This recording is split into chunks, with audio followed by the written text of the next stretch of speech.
Reade, thank you so much for joining us. You know, it's interesting. I go to sleep with my contacts, so it's interesting that I'm talking to you. All right, Brian, it's interesting that you can see to talk to me. I would highly recommend that you not do that and not confess it on air. That is not good for your eyes, and we're all about eye health at our company. Full so, fair disclosure, I felt as though recommend against it. I had to tell you before we get going. Good confession. Stop doing it. All right, yeah. fair enough. All right. Yeah. So, talk. You know, we had a stellar August jobs report. Where are you seeing the strength in your business? Do those jobs reports, are they translating into glass sales? You know, the nice thing about being in the low-cost eyeglass and contact lens business is people's eyes tend to go bad no matter what the economy is doing.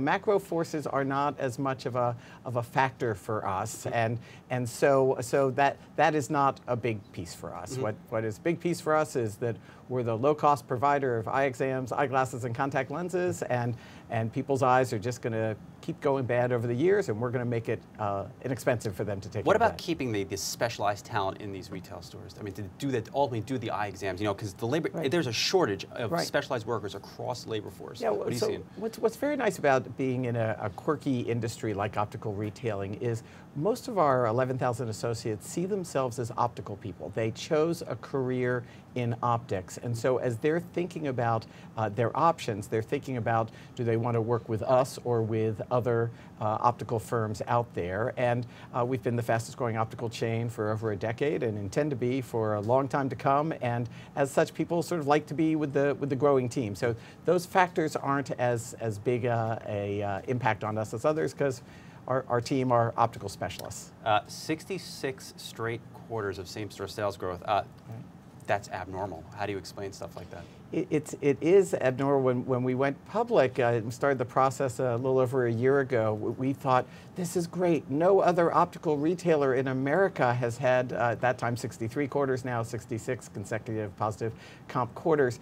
And then as we started going around talking to analysts, they looked at us like we were idiots, like don't you know that no other retailer has done that over the past 16 years. And I think it really sort of goes back to being a low-cost provider of medical necessity. You need your contacts, you need your glasses to get by in life. You can't exist without them. You can't get through your day without them. Mm-hmm. And if you're the low-cost provider of those services and do a good job and have people leave your stores happy and telling their friends about that, it just snowballs from there in a really nice way. What about Walmart? You have a big position with the stores inside of Walmart. Now, Walmart is in many respects fundamentally transformed under CEO Doug Miller. You know, how are you benefiting from the increased traffic they're seeing in their stores? We totally agree. The management team in place at Walmart is stellar and great to work with. You know, National Vision was founded 27 years ago, at that point exclusively to do vision centers inside Walmart, and so we've been a Walmart partner for the past 27 years, and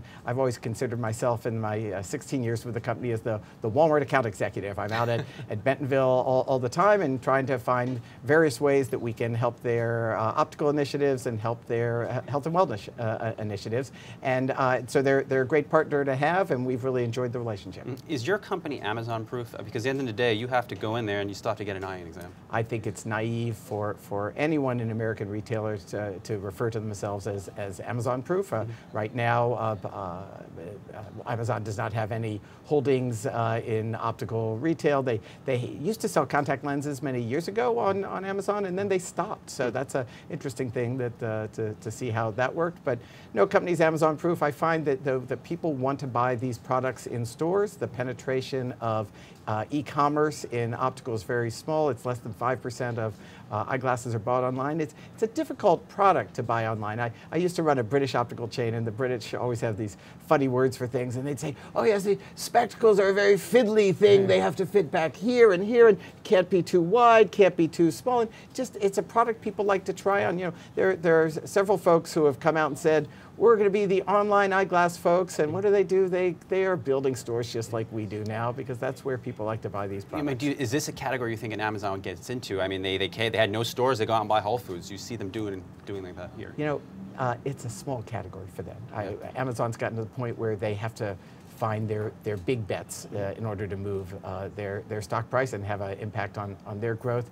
This is a small subspecialty, and it's a very quirky category. They're gonna do what they're gonna do, and we're just gonna keep making our patients and our customers happy and be a great place to practice optometry and a great place to get low-cost glasses where you can come in and touch them and feel them, as consumers tend to like to do. Yeah, how are you thinking about just growing your business? I know you're opening a lot of stores, but are there acquisitions for your business to be had? You know, we've been opening about 75 stores a year for the past several years, and we expect sort of continued growth rates like that. We are big believers in stores. We're big believers in value strip centers. We aren't in any malls, but we like to be next to Marshall's, near Dollar General or Dollar Tree, the places people go to buy value products to save money. And those places are still very vibrant in American retail, and we expect to keep growing stores, and we're not really seeing anything out there that we're really excited about acquiring. You know, you in many respects have devoted your career to healthcare and eyeglasses. Yeah. You know, I look at something like the JP Morgan, the Berkshire, and their partnership to improve healthcare. What do you think can come out of that? What needs to be done? You know, I find that American healthcare is a very complicated, dynamic area, and that's not something I'm really great at. I just focus on the niche of optical retailing.